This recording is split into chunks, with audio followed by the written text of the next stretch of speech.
Hey guys, this is Ray the Messenger, and in today's video I will talk to you about why nobody is going to come and save you, and a little personal story of my own life when at that time I realized, oh my god, nobody is going to come and save me. Because in the end of the day, in this world, you are alone and nobody really cares too much about your own problems except maybe your parents and everyone else, maybe even your closer family, but everyone else, they in the end of the day don't really care about yourself, and you need to pick yourself up by the bootstraps and take care of your own life by yourself. Nobody's going to come and help you. And in order for you to get a grips of why do I think that way, how did I come to that realization, I will tell you a little story from my own personal life where different things in my life went wrong. So I will start off. I was basically 19 years old at that time, and there were a lot of things that were troubling me at that time. So number one, I was in college and I was studying something I didn't really want to do. I was studying physics at that time, and in the beginning I had a real passion for it. Sometimes maybe you have experienced that too in your life. When you start out doing something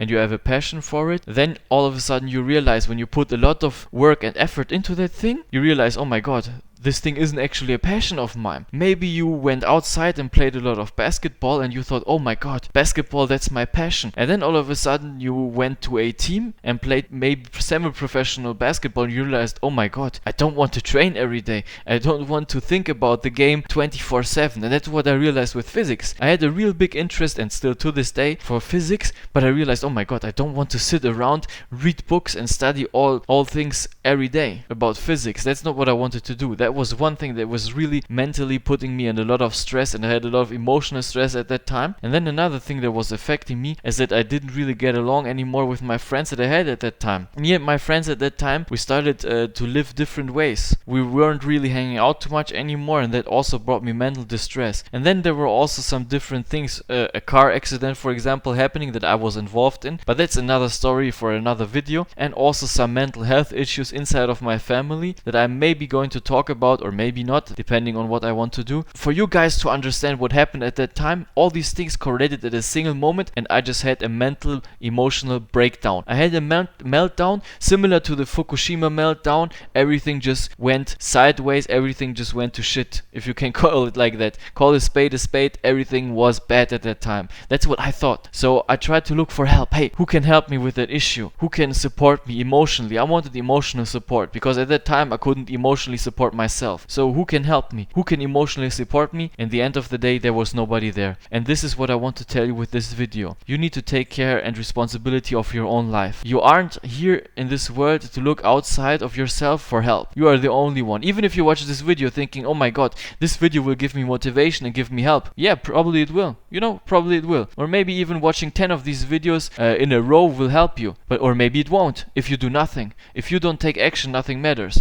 And at that time, that's what I realized. I realized, hey, I need to take care of my own self. I need to start looking inward and look to myself. Why can't I handle these things? Why do I emotionally break down when a lot of things happen at the time? Because I wasn't emotionally resilient. But that's another topic for another video. In the end of the day, you need to take care of your own self. If you don't take care of yourself, nobody else will care, because you are the only one who is responsible for everything that happens in your life. The things that happened to me at that time, they were just a result of the person I was. I was basically attracting these things, and I'm not, listen guys, I'm not the guy who thinks about, oh, you will attract these things magically. I'm not big into the whole secret book and all these kinds of things, because I don't believe that's 100% true. But I believe that in the end of the day, some part of you attracts these things. If you behave in a certain kind of way, the environment will respond to you in a certain kind of way. If you show insecurity, then the world will respond to your insecurity. And if you are emotionally distressed, the world will emotionally distress you even more, probably. That's what's going to happen. And that's what a so-called downward spiral. You will start looking for things that are even worse in order to tell your mind subconsciously that things are even getting worse and worse, because that's what you believe. If you believe you're a victim of circumstances, if you believe that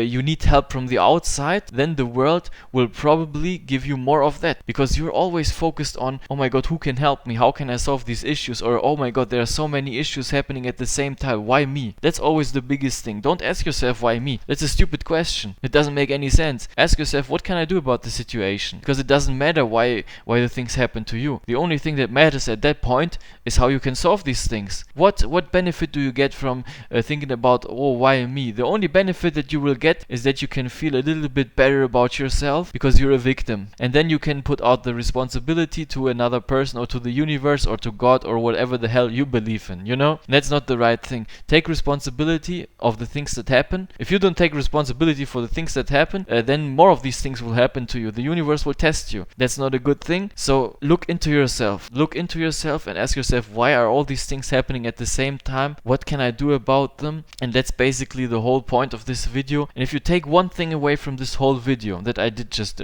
I know I went to many different tangents inside this video. I talked about many different things, but overall the one single message that I want you to take away from this video is that you need to take care of yourself because nobody else will in the end of the day. In this world, you come alone into this world and you will leave this world alone. So focus on yourself, focus on how you can emotionally get better, and then get the things done that you want to get done. I hope this video was helpful for you. I hope you can take a little bit out from this video. Maybe I will post more motivational content depending on how I feel, because I think that's really important for you guys to have the motivation and to really know why you're doing what you're doing and why you maybe slip into the victim mode. Maybe you slip into the victim mentality, realizing, oh, I'm slipping right now into the victim mentality, and snap out of it. Have a nice day, guys. Goodbye. Until next time, subscribe, like the video, comment. You know the deal. Until next time, have a nice day. Goodbye.